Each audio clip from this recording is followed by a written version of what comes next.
নমস্কাৰ এই মুহূৰ্তত দিবলৈছোঁ দিনটোৰ কেইবাটাও গুৰুত্বপূৰ্ণ খবৰ আৰু এনেবোৰ খবৰ নিতেও পাই থাকিবলৈ চেনেলটো ছাবস্ক্ৰাইব কৰি ভিডিঅ'টিত এটা লাইক কৰি দিব। ছেম কানুৰ গ্ৰেপ্তাৰক লৈ ফাদিল হ'ল বিস্ফোৰক তথ্য।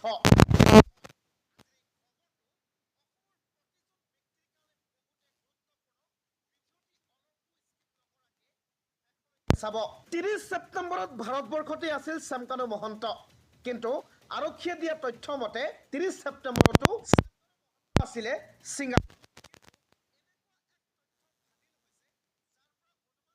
পাৰি যে ইয়াতে কিবা নহয় কিবা এটা ৰহস্য সোমাই আছে। যি ফিল্মি কায়দাৰে মহন্ত সিদ্ধাৰ্থ শৰ্মা এই ফিল্মি কায়দাৰ পৰা আমাৰ অসমৰ জনগণে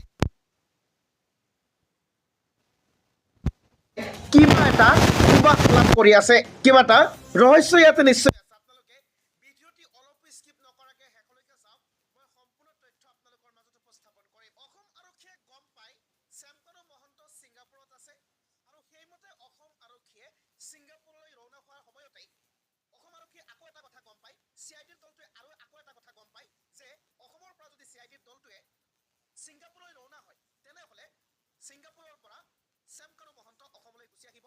শ্যামকানু মহন্ত যেতিয়া গম পাইছিল অসমৰ পৰা দিল্লীৰ পৰা যেতিয়া নেকি গম পাইছিল দিল্লীৰ পৰা অসম আৰক্ষীৰ দলটোৱে CIDৰ দলটোৱে ছিংগাপুৰলৈ গৈ আছিলে, সেই সময়তে শ্যামকানু মহন্ত চালাকি কৰি ছিংগাপুৰৰ পৰা ভাৰতবৰ্ষলৈ ৰওনা হ'ল।